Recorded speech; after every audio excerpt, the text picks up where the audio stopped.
master édition audiovisuelle de la Paris 4 Sorbonne qui nous a amené à faire ce livre puisqu'on était obligé de le faire. Et pour le thème, pour ce qui est du thème, j'avoue que ça tient un peu du hasard.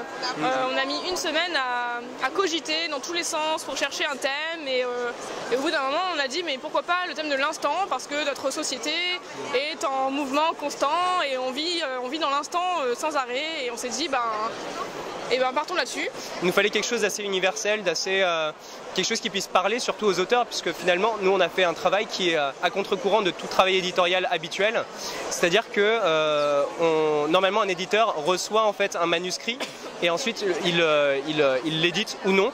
Nous en fait on a dû construire notre idée et on a dû envoyer des appels à contribution à des auteurs potentiels pour qu'ils fassent quelque chose qui était façonné par nous-mêmes dès le départ. Donc c'est vraiment deux choses complètement différentes, mais c'est tout aussi voilà, comment dire,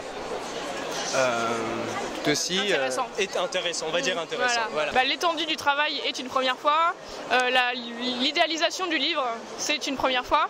Après pour ce qui est du travail de correction, du travail pour certains du travail de maquette, il y a des choses qu'on avait forcément déjà vues en stage, et heureusement parce que sinon je pense qu'on aurait été capable de rien du tout. Mais sinon en soi c'était une aventure nouvelle pour tout le monde, parce que ne serait-ce que travailler à 16 c'est quelque chose qui ne se fait nulle part, personne ne travaille jamais à 16 sur un même projet, et ça en soi c'était une nouveauté assez incroyable.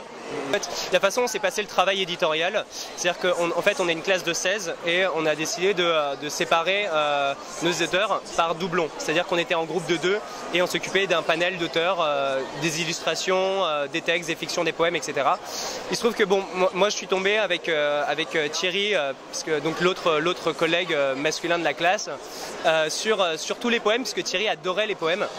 Et moi, pour être tout à fait honnête, je suis complètement hermétique à ça, vraiment, dès le départ.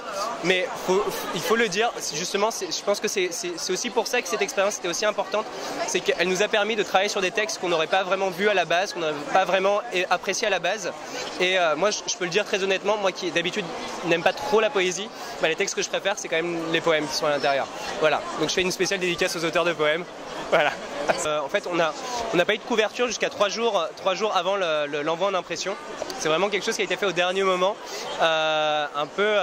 C'était pas à la hâte du tout, c'est-à-dire que notre graphiste nous a vraiment trouvé quelque chose elle a vraiment réfléchi pendant 3 jours, mais une fois que tout l'intérieur était fait, puisque vraiment nous, ce qui nous importait le plus, c'était l'intérieur, c'était faire plaisir aux auteurs, nous faire plaisir nous-mêmes par rapport au contenu même, et pas forcément par rapport à la forme extérieure.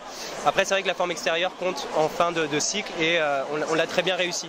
Après, pour ce qui est de la couleur bleue, ça vient initialement donc de la pastille. Il y a une pastille à l'intérieur en fait de cet ouvrage qu'on le voit en foliotation. En fait, c'est un flipbook donc qui tourne autour de la foliotation, de la pagination du livre.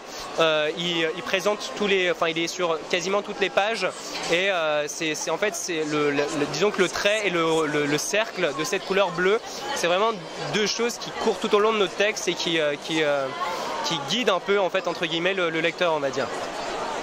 Un site internet, une version numérique, une version papier, et je dirais même dans la version numérique, une version EPUB et une version PDF, une version Mobi Pocket. Et donc on a bien travaillé. Dans 51 pays quand même. Ouais, dans 51 pays sur l'App Store. Voilà. Non mais voilà, ça faisait partie du paquet, on va dire. On était tenus de faire tous ces formats, parce que voilà, l'édition d'aujourd'hui implique du numérique, implique du papier et implique du web. Et on a pris beaucoup de plaisir à faire tout ça. Alors je vais vous lire Fable urbaine de Nadège Boisseau, page 16. En plein cœur d'une grande ville, un petit havre de nature très fréquenté, bondé même, mais ensoleillé et agréable. Un peu de vert dans ce monde de gris. De la verdure bien carrée, bien gérée, mais de la verdure quand même. Une grande respiration, un choc, en pleine tête. Un pigeon peut-être mourant, peut-être fou ou misanthrope, un pigeon en pleine face. Renouer avec la nature n'est pas sans séquelles. Voilà. Alors en termes de dessin, on a plusieurs choses. On a de la peinture. Non, ça c'est de la mosaïque. C'est de la mosaïque, oui, pardon. Donc Éternité, de l'instant, fait par Laurence Vargoz, donc, qui est l'une de nos œuvres conceptuelles. Donc, voilà, comme quoi on a énormément de choses, on n'a pas forcément que de la photo, de l'illustration, puisque finalement en fait, dans tout ce qui est du domaine du visuel, il fallait aller au-delà, c'est-à-dire qu'il fallait montrer tout ce qui était possible. Donc on a, par exemple, on a également une sculpture qui a été prise en photo à l'intérieur, qui a été faite spécifiquement pour ce livre, qui est, que je la retrouve, qui est là. Voilà, ça s'appelle Goutte, donc de Pierre Bardin, avec une photo de Laurie Mézard qui l'a arrangée, qui l'a mise en page. Donc voilà, par exemple, là, pour le coup, on est très très fiers parce que habituellement, on demande aux auteurs d'écrire quelque chose, de faire une photo, de rédiger voilà, un poème. Et là, vraiment, sur le coup, il y a quelqu'un qui vraiment s'est emparé de cette thématique.